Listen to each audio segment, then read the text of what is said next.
जब यर्दन में से आप होके निकलते हैं, ये एक क्रिश्चियन बंदे का एक्सपीरियंस है।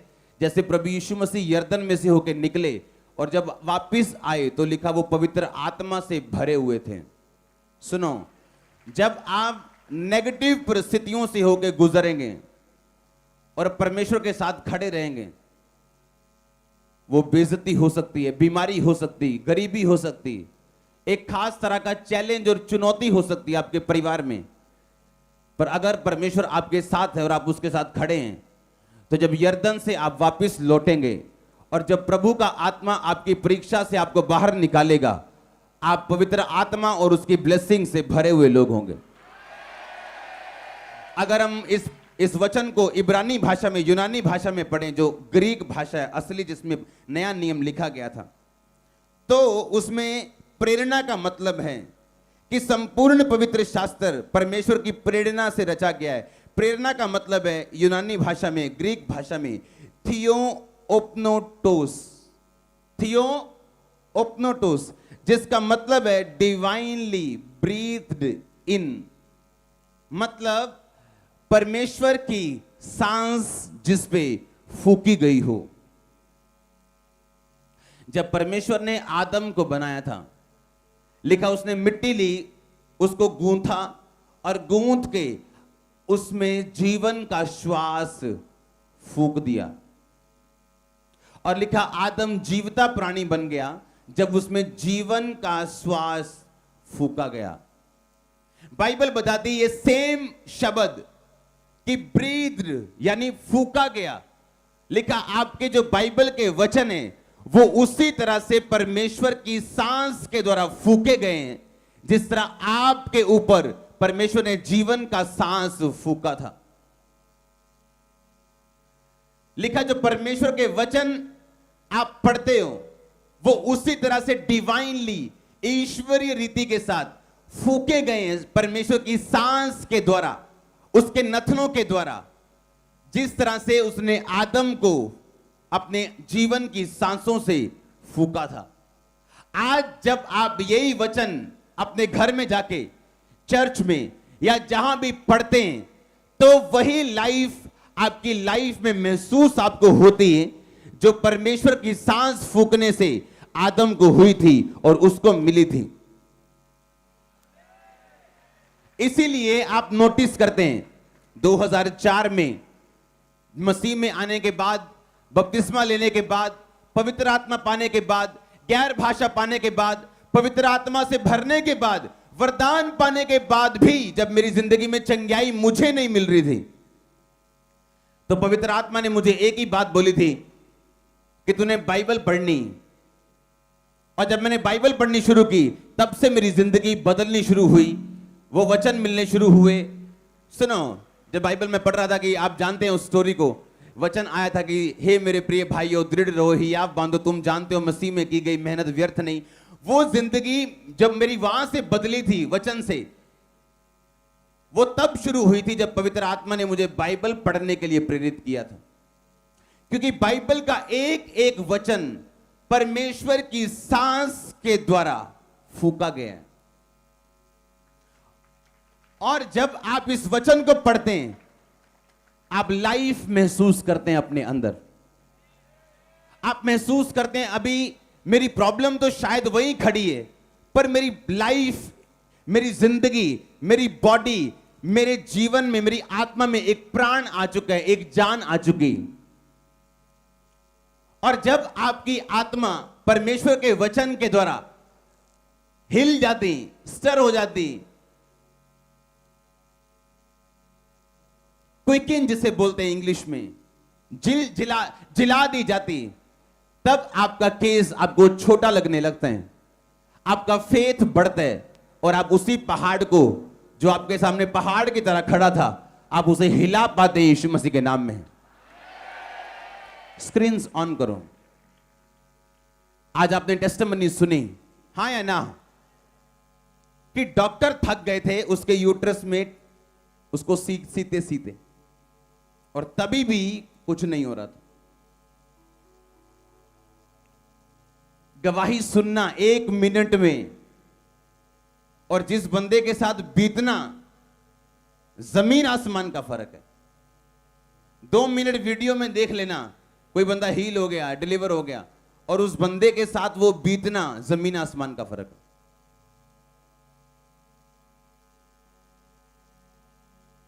हालेलुया। प्रॉब्लम आज कहां पे? थर्सडे को क्वेश्चन आंसर्स में एक क्वेश्चन मैंने पढ़ा था, उसमें लिखा था मुझे आवाज आती है 16-16 फास्टिंग करने की, और जब मैं 16 रोजे खत्म कर लेती हूं मुझे फिर आवाज आती है मैं 16 रोजे और रखूं, फिर 16 रोजे और रखूं। मैंने जवाब दिया था एक दिन तुम बीमार हो जाओगी और फिर तुम्हें यह आवाज नहीं आएगी, और जब तुम अपनी चंगाई के लिए उस आवाज को बोलोगी तो वो आवाज चुप कर जाएगी, क्योंकि वो परमेश्वर की आवाज नहीं। ये कैसे मालूम होगा? जो बंदे सिर्फ प्रभु की आवाज सुन रहे हैं सीधा डायरेक्ट और बाइबल नहीं पढ़ रहे हैं, आपकी फीलिंग्स आपको धोखा दे सकती हैं।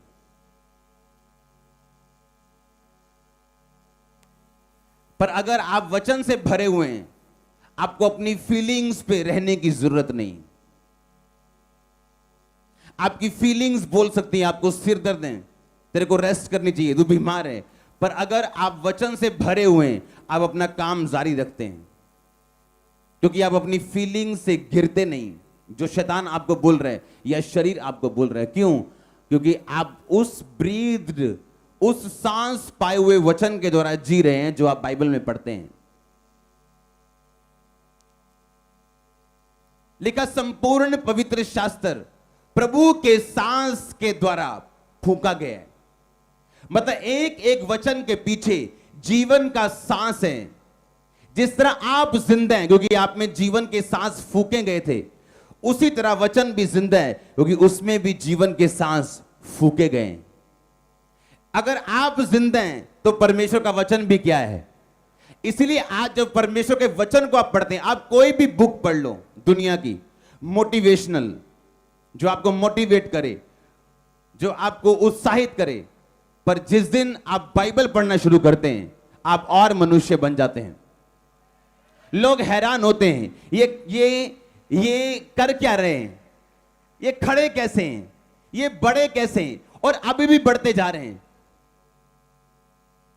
क्योंकि आप किस पे खड़े हैं? आप सांस फूके हुए परमेश्वर के वचन के ऊपर आप खड़े हैं। तो मुझे दया आती है उन लोगों के ऊपर जो अभी भी वचन नहीं पढ़ते हैं, जिनको लगता है ये बाइबल पढ़नी सिर्फ एक रिलीजियस काम है, एक रीति रिवाज वाला काम है कि हाँ खुदा से जुड़ने के लिए, खुदा के साथ जुड़े रहने के लिए हमें बाइबल पढ़नी जरूरी है, या 1 घंटा बाइबल पढ़नी है जो अन्य जातियां करती हैं कि इतने इतने इतने इतने पेज पढ़ने हैं। नहीं, ऐसा नहीं। हो सकता है आप 10 पेज पढ़ें और आपको एक भी चीज समझ ना आए, अगर आप आत्मा में नहीं पढ़ रहे तो, अगर आप कंसंट्रेशन में नहीं पढ़ रहे तो। हो सकता है आप सिर्फ 1 पेज पढ़ें और आपकी लाइफ चेंज हो जाए। कैसे? आप ये नहीं जानते कि ये वचन गॉड्स, परमेश्वर के डिवाइनली ब्रीथ्ड हैं, ये सांस फूका गया इनमें। अगर मैं जिंदा हूं क्योंकि परमेश्वर का वचन, उसका सांस मुझ में फूका गया था, तो वचन भी उसी तरह जिंदा है जिस तरह मैं जिंदा हूं। अगर आप जब वचन को पढ़ेंगे, आप आज इस तरह से पढ़ेंगे कि जो मैं पढ़ रहा हूं इनमें जीवन के क्या है, सांस फूके गए। ये सिर्फ मैं वचन नहीं पढ़ रहा हूं, ये मैं परमेश्वर के जीवित सांसों को, उसके जीवित वचनों को, साक्षात परमेश्वर को पढ़ रहा हूं। हालेलुया। मैंने मोस्टली उन लोगों को अपनी लाइफ में धोखा खाते हुए देखा है जो अपनी फीलिंग पे ज्यादा और परमेश्वर के वचन पे कम निर्भर हैं। मैंने ऐसे अच्छे लोगों को देखा है, और ऐसी आत्माएं जो मैंने अभी बोला 16-16 रोजे, ऐसी आत्माएं ज्यादातर 99% आत्मिक और अच्छे लोगों में होती हैं।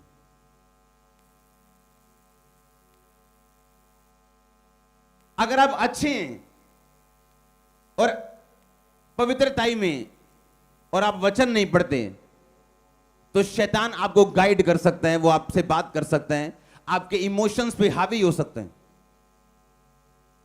इसीलिए जब शैतान ने कहा था प्रभु यीशु मसीह को, जब भूख हावी हुई कि पत्थरों को बोल ये रोटियां बन जाए, प्रभु यीशु मसीह ने क्या कहा था? शैतान लिखा है। अगर प्रभु यीशु मसीह वचन में से शैतान को हरा रहे बोल के कि लिखा है, तो आप और मैं कौन है? हालेलुया।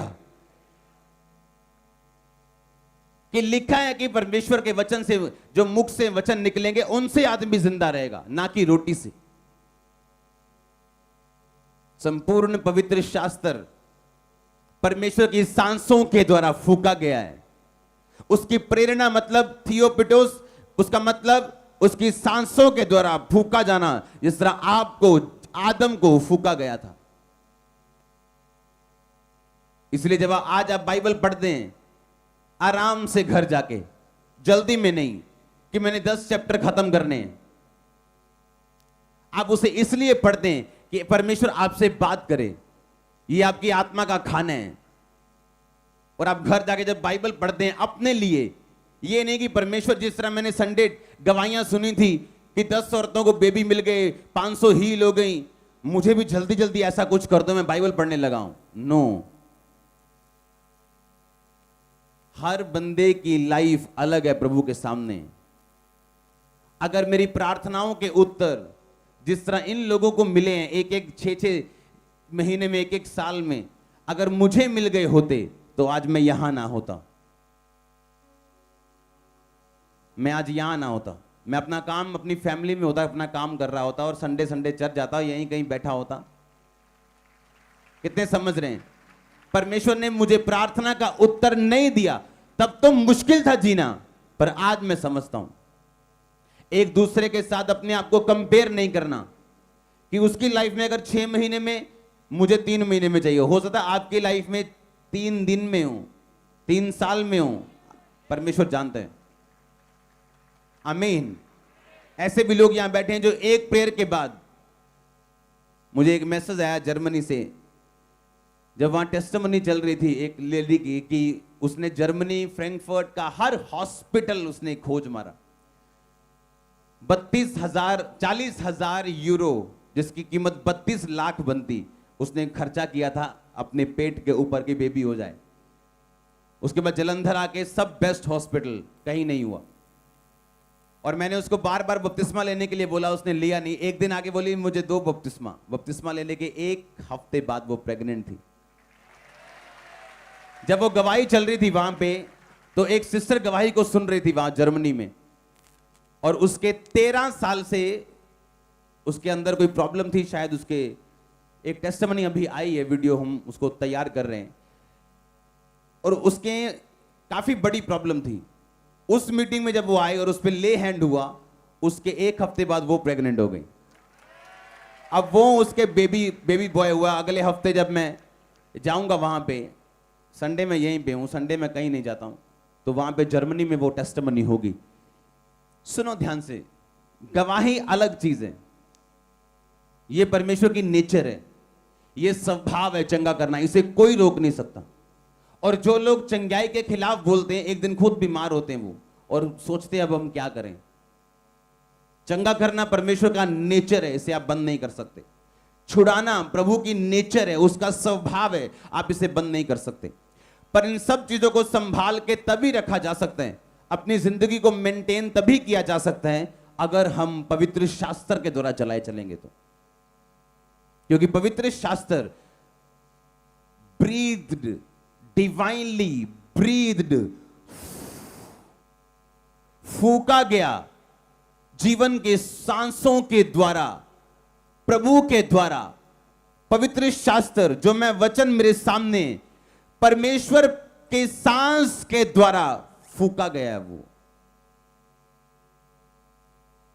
इसीलिए शैतान, जब आप बाइबल खोल के बैठते हैं, आपको 10 तरह के काम याद आते हैं, आपको 15 तरह की प्रॉब्लम्स याद आती हैं। आपका फोन जिस रिश्तेदार ने नहीं किया, 1 साल में भी वो भी फोन करता जब आप बाइबल पकड़ने बैठ जाते हैं। क्यों ऐसा क्यों? क्योंकि शैतान नहीं चाहता कि जिस चीज को प्रभु ने श्वास अपने सांस दिए आप उसे पढ़ पाएं। मैंने आपके क्वेश्चंस पढ़े हैं, अगर आप बाइबल पढ़ने वाले हों तो आपके 95% क्वेश्चंस मेरे पास नहीं आते।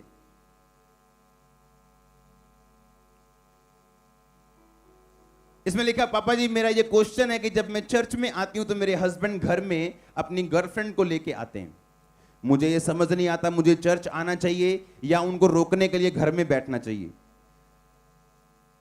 वो संडे और थर्सडे को ऐसे ही करते हैं। अगर मैं चर्च आती हूं तो क्या मैं अपने पति के गुनाहों में उनका साथ दे रही हूं चर्च आके?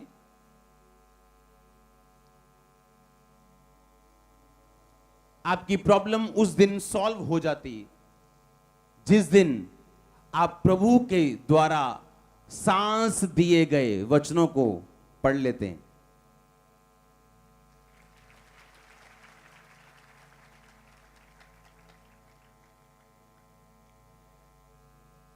अपने पड़ोसी को बोलो, आपकी प्रॉब्लम सॉल्व हो जाती उस दिन जिस दिन आप परमेश्वर के सांस दिए गए वचनों को पढ़ लेते हैं। आप जानते हैं आपकी हर प्रॉब्लम के लिए एक वचन बनाया गया।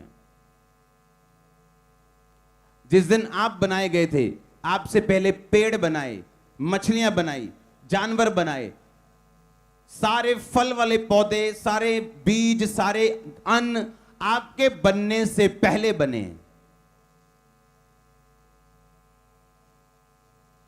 क्यों? जो आपकी जरूरत थी परमेश्वर ने पहले बनाया। आज भी ऐसा ही है, पर अगर वचन नहीं पढ़ेंगे तो मुश्किल है। याकूब 4 उसकी 6 आयत में लिखा, हम 6 से 8 पढ़ेंगे। मैं 7 आयत को पढ़ूंगा, आप ध्यान से सुनना। इसलिए परमेश्वर के अधीन हो जाओ और शैतान का सामना करो तो वो तुम्हारे पास से भाग निकलेगा। क्या बोला इस बहन ने कि मैं चर्च में जब आती हूं तो मेरा हस्बैंड पीछे घर में कौन लेके आता है? गर्लफ्रेंड को। तो अब मुझे यह समझ नहीं आ रहा कि अगर मैं चर्च में आऊं तो मैं क्या अपने हस्बैंड का इनडायरेक्टली साथ तो नहीं दे रही हूं? तो क्या मुझे घर पे रहना चाहिए? अगर आप घर पे रह भी लोगे तो आपका हस्बैंड उस गर्लफ्रेंड को कहीं होटल में ले जाएगा, आपके घर नहीं लेके आएगा, पर वो सुधरेगा नहीं।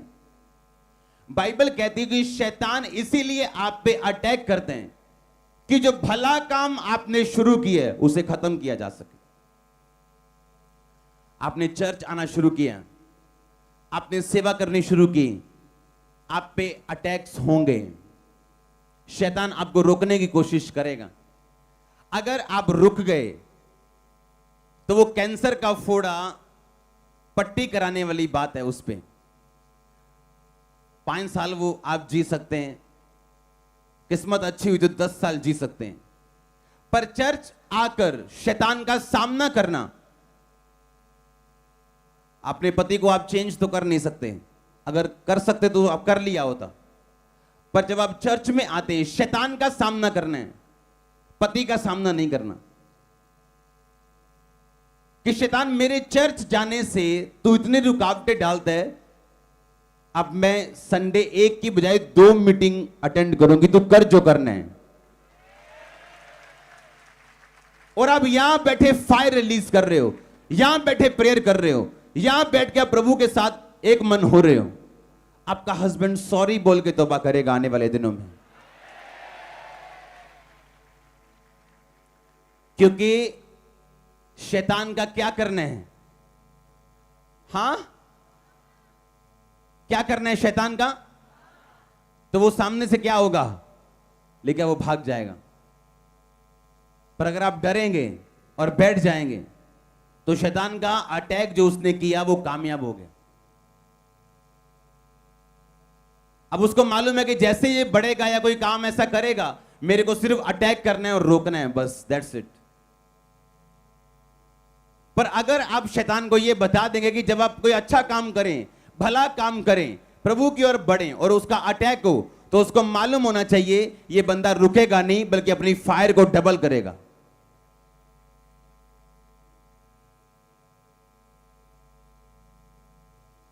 हालेलुया।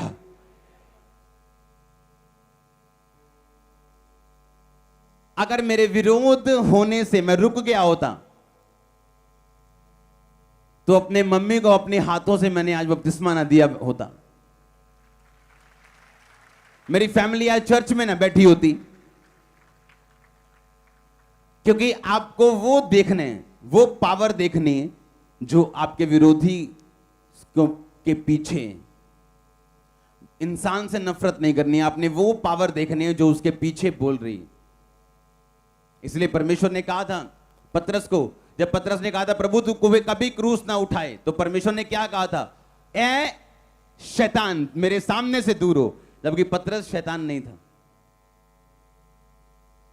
अगर आप वचन को जानते हैं, आप उस पावर को भी जान जाएंगे जो लोगों के पीछे बोलते कि वो परमेश्वर की ओर से या शैतान की ओर से। हर अच्छी सलाह परमेश्वर की ओर से नहीं, हर डांट शैतान की ओर से नहीं, हर इनकरेजमेंट परमेश्वर की ओर से नहीं।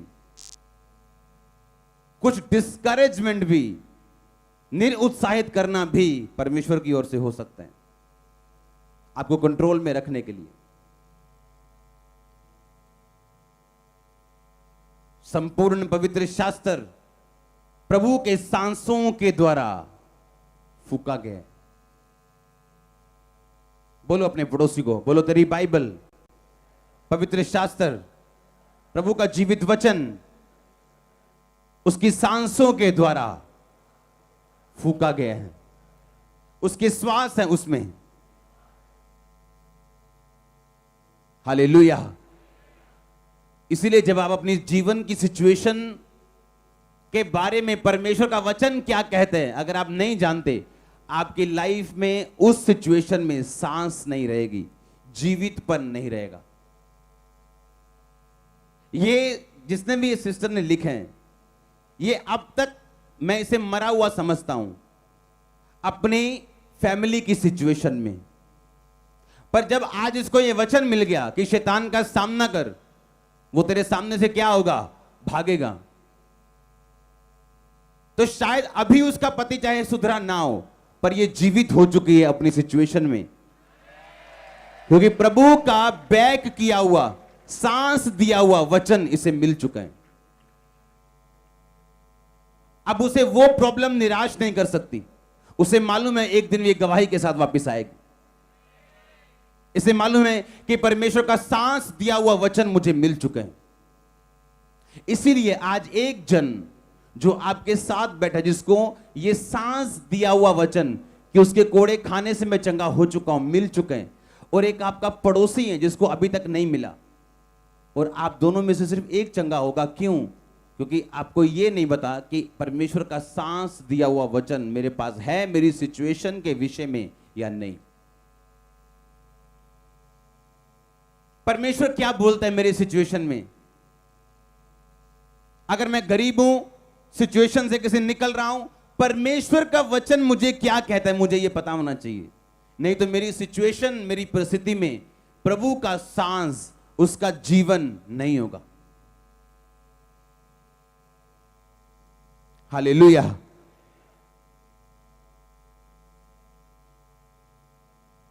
मैंने आईएएस में एडमिशन करवाई है। मैं कंफ्यूज हूं क्योंकि जो कुछ भी मैंने +2 के बाद किया वो अधूरा रह गया। बीए की अधूरी रह गई, नर्सिंग की अधूरी रह गई, बाइबल स्टडी के लिए गई तो अधूरी रह गई। अब मैं आईएएस में हूं, मेरे को ये लगता है कि इसमें मैं कहीं अधूरी न रह जाऊं। मुझे ये नहीं पता खुदा की मर्जी है इसमें या नहीं, या खुदा की मर्जी क्या है।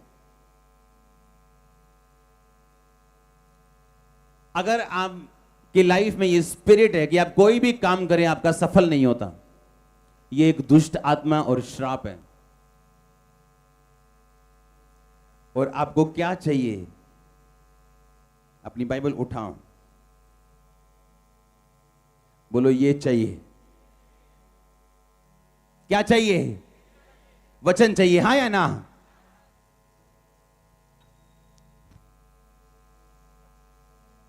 अगर आपके कैरियर में आपके डेथ है, आप जो भी कर रहे हैं वो डेड हो रहे हैं, इसका मतलब आपके कैरियर के लिए आपको जीवित सांस फूका हुआ वचन चाहिए जो आपको लाइफ दे सके अपने कैरियर में। जो कोई परमेश्वर से पैदा हुए हैं, लिखा आदि में वचन था, वचन परमेश्वर के साथ था और वचन ही, उसके बिना कुछ भी पैदा नहीं हुआ। लिखा अब जो लोग वचन से पैदा हुए, आप किससे पैदा हुए? कैसे? आपको वचन दिया गया, यीशु मसीह मारा गया, गाड़ा गया, जी उठा। आपको वचन दिया गया, उद्धार प्राप्त करने के लिए बपतिस्मा जरूरी है, तौबा जरूरी है, आपने लिया, किया, हां या ना? अब आप किससे पैदा हुए हो?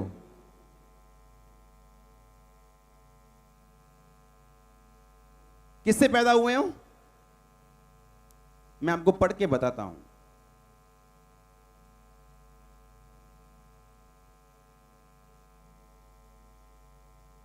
यूहन्ना 1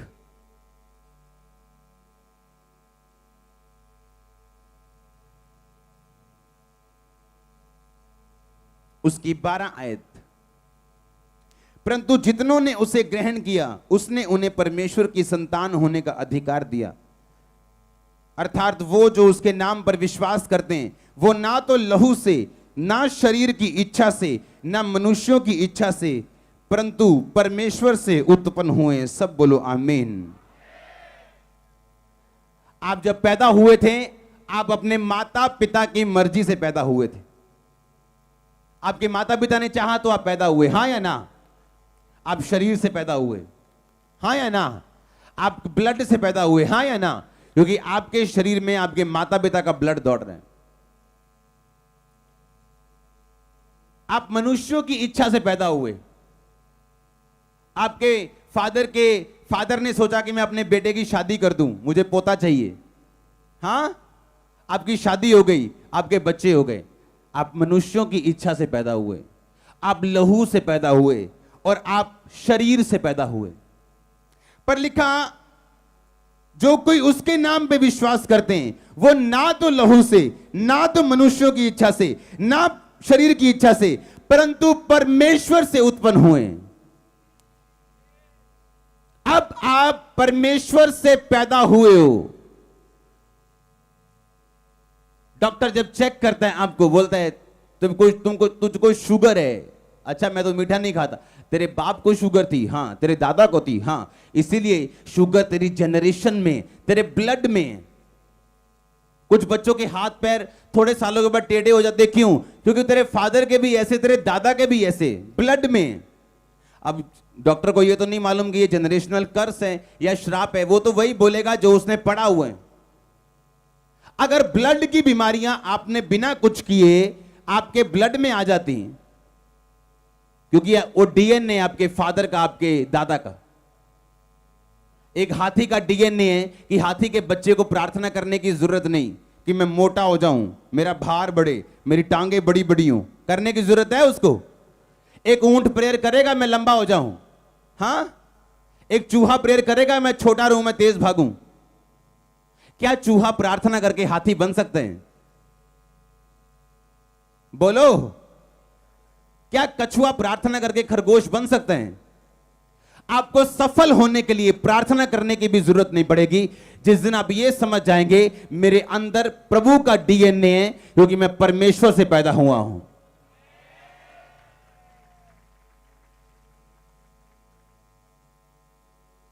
हमारी लाइफ लोगों के लिए मिस्ट्री बन चुकी, क्योंकि कोई काम ऐसा नहीं है जिसमें हाथ जाए और वो फेल हो जाए। क्यों?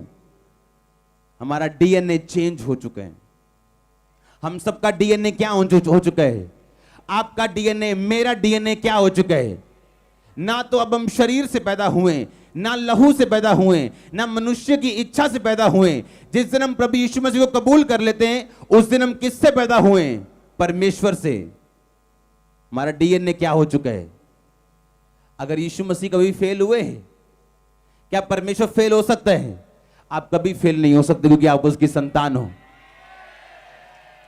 पर आपको इस मामले में कोई जानकारी नहीं। बाइबल क्या कहती, प्रभु का सांस पाया हुआ वचन, जीवित वचन क्यों मेरे बारे में क्या और क्यों कहता है, इस विषय में अगर मेरे को पता नहीं तो मेरी वो सिचुएशन डेड रह सकती है, बावजूद इसके कि मैं क्रिश्चियन हूं। मेरा कैरियर डेड रह सकता है अगर मैं इस बात की जानकारी नहीं रखता हूं कि मेरे अंदर कौन सा डीएनए है, जीसस क्राइस्ट का। क्योंकि मैं किससे पैदा हुआ हूं, किससे पैदा हुआ हूं, वचन से, परमेश्वर से। मेरे अंदर कौन सा डीएनए है, वचन का, परमेश्वर का डीएनए। तो क्या वचन फेल हो सकता है, क्या परमेश्वर फेल हो सकता है? अब मैं इस सोच में और इस रेवलेशन में चलना शुरू करूंगा, और जब भी फेलियर मेरे सामने आएगा मैं उसे रिजेक्ट करूंगा, ये बोल के कि ये मेरा हिस्सा नहीं। चाहे मैं 7 बार फेल हूं, 8वीं बार आप पास होंगे बड़े अच्छे नंबरों से, और क्योंकि आप अपने वचन पे खड़े हैं जो प्रभु ने आपको दिया। आपको क्या लगता है, जिस दिन आपको वचन की नॉलेज हो जाती उस दिन क्या आप सफल हो जाते हैं? नहीं, उस दिन आप सफल नहीं होते हैं। आपको नॉलेज हो चुकी, नहीं मुझ में प्रभु का डीएनए। हो सकता है आप 1 महीना इस वचन पे चलें और फिर भी अगले महीने फेल हो जाएं, पर आपको वचन पे क्या करना है, अड़े, और तो कोई अंधकार की शक्ति फिर आपको फेल नहीं कर पाएगी। मैं नहीं कह रहा 99.999%, मैं नहीं कह रहा कि लाख में एक केस हो सकता है फेल हो जाए, मैं कह रहा हूं 100% आप पास होंगे, कोई फेल नहीं होगा।